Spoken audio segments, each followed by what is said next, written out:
wa rahmatullahi wa barakatuh.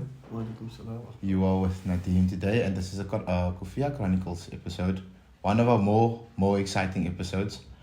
Today we are in the presence of boarding boys. On my side I have Shameeg Kemp, more known for the harmonious, melodious voice of the Malay Choir. How are you doing today, Shameeg? Alhamdulillah, you're doing so. Alhamdulillah. So today I'm here to ask you the badge of boarding boys. Boarding boys has a rich history. Boarding boys has one of the most rich histories of the Cape Malay Board. Where does the badge? How does the badge fit in? Where was it founded? Do you know? Yeah, according to my research, and obviously going back, my father was part of this. So obviously I've asked over the years. I've asked where does this originate from. So there were two gentlemen in District 6 in 1948 who founded the Boarding Boys, a sporting club in District 6, and this was the Talib Wolf, as we know them, and Tabubi Tanna, obviously a Tanna marker. So Tabubi, those are the two people that founded Boarding Boys.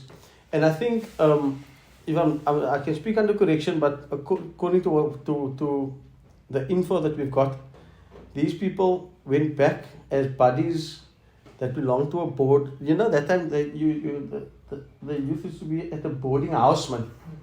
Yeah, and so it was derived from that, the Boarding Boys, the name.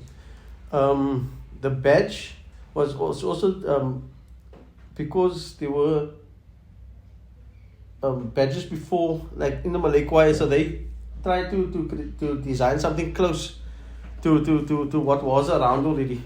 The original badge, I believe, was a boarding house, and then they changed it now to the Protea. Also at that time, they changed it to the Protea with a boarding house, but it was too busy and too much, and then they opted for the second option, the Protea. Okay, that is enlightening, because like I will always tell most of the people, we are learning, and us learning today here, this knowledge is going to not just be for us, this knowledge is going to go forward, and everybody else will then understand where it all happens and how it all happened, how it got to this point. So on this topic of happiness and how everything happened, I want to ask you, what is your highlight of Boarding Boys for the time that you've been here? Understanding that you've been singing, I speak under correction, for 20 years for the team as lead. As a lead singer, yeah. I've been singing for 20 consecutive years from the year 2004. But obviously my alliance and my membership with Boarding Boys is ek met dopheid, soos hulle sê. It's just off the record. My parents met each other by Boarding Boys. So I don't know if I owe my life to Boarding Boys, but okay. Yeah, so it goes way back, man. And the highlights of Boarding Boys itself, obviously a bit before my time. I think I'm on the stage now almost 30 years with them. But obviously prior to that, we were almost now, and I've always been part of it and part of the floats at the time. So growing up, that is like small highlights. And obviously, just to correct Mr. Jonge Student, Ahmed Ismail, Boarding Boys is the team with the richest history of winning the most silver feathers to date. They won on our track right behind us, but Boarding Boys is the team with the most silver feathers. So I think that those are the highlights of the team. The first top 8 ever in the Good Hope Center, Boarding Boys came in and won it, clean sweep that. Those are the highlights that of Boarding Boys. But my highlights in my career of 30 years with Boarding Boys is like our 60th and our 70th anniversary. And for me, it's not always about the prestiges of winning, man. Yeah, it was we're a very consistent team. Yeah, I think we're the most consistent team in the top 8. I think in the last 15 years, we were 13 years in the top 8. So, but it's not about that. My highlights as the chairman, or at that time, the up and coming, with the up and coming youth leadership in the team, taking over the team, was like highlighting people like the Pipis Ismail, the Ahmad Ismail, who at the time were children, where their people founded this team. And you know what? These people weren't once away from the team. Not one season were they even dormant. They are still active with the team today. So 70 odd years later, they are still here, man. So we highlight people like that at our functions, at our 60th anniversary, our 70th anniversaries, and we have big galas, and those were my highlights. Besides competitions and so on, those were actually my highlights. With Boarding Boys, where we have people like Mr. Sammy Jensen, that's passed away about 2 years ago. That's been 68 years with the team, 68 years on stage, 68 times on the Oya with the team.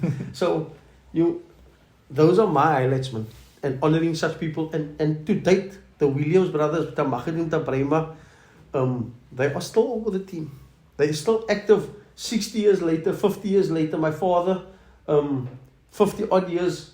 And they're still there, they're still with the team. Uncle Richie Hendricks, he's a bit younger than them. But as I was born into Boarding Boys, he was also born into Boarding Boys. They still there. Last night by our function, we had a bit of a fundraiser last night. All of those guys were there. And it's heartwarming. So that is my highlight. Is the family of Boarding Boys and the unit. And for me, seeing Twy Owens, Brandy Owens as legends, those are legends in this game, man. Has never been with another team, ever, away from a team. They've been consistently for 60 years, 50 years with one team. You know? So it's nice to hear that your highlights, like you're saying, your highlights is off the stage. It's more the family, the unity, the belongingness to Boarding Boys, and like that is what I would say that is something that everybody should take heed of, because it's the unit behind everything is what makes the memories. And I mean, some of the youth council members are members of Boarding Boys, and they know, man. I mean, I can also come here and say, because ek het 10 first prize gewen, and you know, things like that. But I don't think that is the highlight. And as leaders, that shouldn't really be the highlight. But it's more about, for me, it's more about Boarding Boys than anything else. It's more about the club. That name means the world to me. So that's what it's about to me, man. The highlight of the prestige of Boarding Boys and how we can maintain it. It's tough at times, but that's more the highlight than winning so many first prize Netherlands and whatever, and this and combines and whatever, you know, things like that. That is nice. That is fun. That's very, very enlightening to me as I'm speaking. So while we're on this course, I would like to ask, in your words, what would your expectations be for the organization, the CMCB organization, to bring that homeless, that homey feel back, to where, like everybody's always been saying now for the past couple of years, CMB this, CMCB that. What in your words can you say will bring that? Will bring that feeling and that passion back? You know, my feeling and my passion has never left me. The only thing that has left was this. Where we are now. This is the home of the late president, Mr. Shafiq April. That is the only thing. That is the only person and the aspect that I'm missing in the fraternity. But yes, there was changes. Obviously, we didn't plan as an organization to. We weren't expecting to be without a president at the time. And that was the challenge. So whatever's out there, that CMCB this and CMCB that you've been referring to now, my heart is still the same. Ek is nog altyd 'n volgende Cape Malay Choir Board, soos hulle sê. And yes, change it happens, and we must embrace it. And change, it's not going to be easy, right, man? Any changes, it's not going to be easy. You see the encouraging part now. We had the executive before this who came in that worked under the late Mr. April.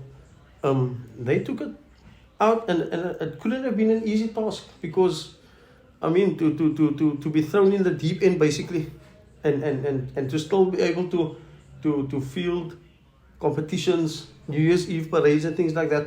And now we're in a new dispensation. Now we can literally see us moving. And I'm all for it, man. I'm very positive about it. The new executive and the new look Cape Malay Choir Board, as they say, is very encouraging for me as a leader, as a member of the Cape Malay Choir Board. And I think it's very encouraging for me. So we're looking forward to growing with the new dispensation, and going forward, whoever's there, we will always be in support of whoever's sitting there. Shukran for that. Is there any word of advice from yourself in regards to the new youth council that the CMCB board has presented? Is there any words maybe as advice or as stuff for us to take forward and to make this whole experience a lot better for everyone? Yeah. So, for me, man, this youth council is very encouraging in the sense of, like I said earlier on, you asked me about when I mentioned about our predecessors. For me, the youth council is very encouraging because we were in a situation, again, going back to what you said about the CMCB, this and that. I think we were in that situation because there was no concession plan, or I don't know if that's the right term that I'm using, to take over from whoever's there. Man. You know, Mr. April was there, and there wasn't a real predecessor groomed for to take over. But now, obviously, with the youth council, and I would encourage the youth council to take heed of what I'm saying, man, because if anything happens, then at least the youth council has got some experience. I mean, we lost our president, and we all had to fall over our feet. And now we've got a youth council in place, so anything can happen. You guys can just gradually just move into the positions, and because you're serving with current presidents, current secretaries, so it's easy for you guys just to fill in the big shoes. Yeah, if I exactly. Can say, the big shoes. So to say, yeah. Shukran for that. I want to know, my burning question is, what do we expect from Boarding Boys this season? At the moment, we just indoors. You can't expect anything. I don't expect anything. But anyway, we haven't really started yet. We've been in the background. We've got one or two of our members that are not available now, Umrah and things like that, and yeah, there's another two members that's getting married soon. So we're just on a laid back mode at the moment. But everything is in place. Like we had our first function, that was our kickoff for our season last night. Everything else is in place. Our items we are busy preparing our items. And I see the trend is the signings. There's a couple of signings somewhere. So not that I'm encouraging it, but there's a couple of signings somewhere. So yeah, we've got a lot of big plans for the season coming. Like I said, for the past 2 years, it was all about the CMCB and just keeping the thing going. But this year was now all guns blazing. Everyone's back on board. There's again a grand finale. So yeah, our preparation, we in full swing where our preparation is concerned. And from last night, our function was quite a nice success. So everyone is on board, and from here onwards, I think it's all going up for Boarding Boys and the Cape Malay Choir Board. But kyk maar uit vir Boarding Boys, just kyk maar wat hulle gaan maak die jaar. Shukran. So you've heard it here. We were in the house with Mr. Boarding Boys, and the information that he got, you better watch out. Shukran very much. Don't forget to like and subscribe.